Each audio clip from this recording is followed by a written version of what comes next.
Today let's talk about the heart. The heart is divided into 4 chambers: the right atrium, the right ventricle, the left atrium, and the left ventricle. So what about the blood vessels going to the heart, also known as veins? On the right side we have the superior vena cava and the inferior vena cava that carry less oxygenated blood from the rest of the body to the heart. We also have the coronary sinus, which is not labeled here, which is basically a collection of veins that carry less oxygenated blood from the heart muscle itself, also known as the myocardium, back to the right hand side of the heart. We also have the fossa ovalis over here, which is a remnant of the foramen ovale in the fetus. And as you remember, the foramen ovale is one of the fetal shunts in fetal circulation. On the left hand side, we have the pulmonary veins, which deliver oxygenated blood from the lungs to the left hand side of the heart to be pumped into systemic circulation. Now, what about blood vessels going away from the heart? On the right-hand side, we have the pulmonary trunk, which is divided into the right and left pulmonary arteries. On the left-hand side, we have the ascending aorta and the descending aorta. On the ascending aorta, we have the aortic arch and the 3 blood vessels attached to it, with the first one being the brachiocephalic trunk, then the left common carotid artery, and finally the left subclavian artery.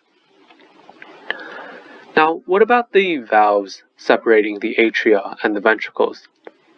On the right-hand side, we have the tricuspid valve. On the left-hand side, we have a bicuspid valve, also known as a mitral valve. And the function of these valves is to prevent the backflow of blood from the ventricles to the atria. Now, how do the valves do that, you ask?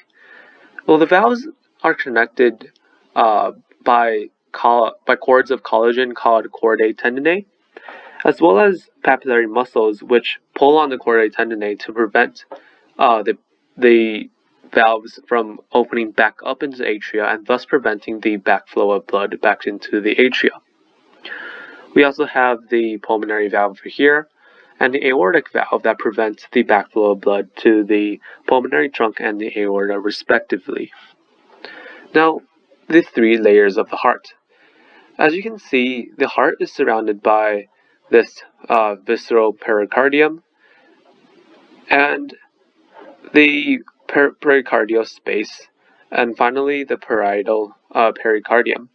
And as you can see, the visceral and parietal pericardium sort of sandwich this pericardial space. Now keep in mind, this pericardial space is filled with serous fluid, and as you can imagine, this serous fluid between the visceral and parietal layers of the pericardium act as a cushion that prevents the 2 layers from rubbing against each other. In real life, if the visceral and parietal layers rub against each other, it can cause inflammation and severe pain.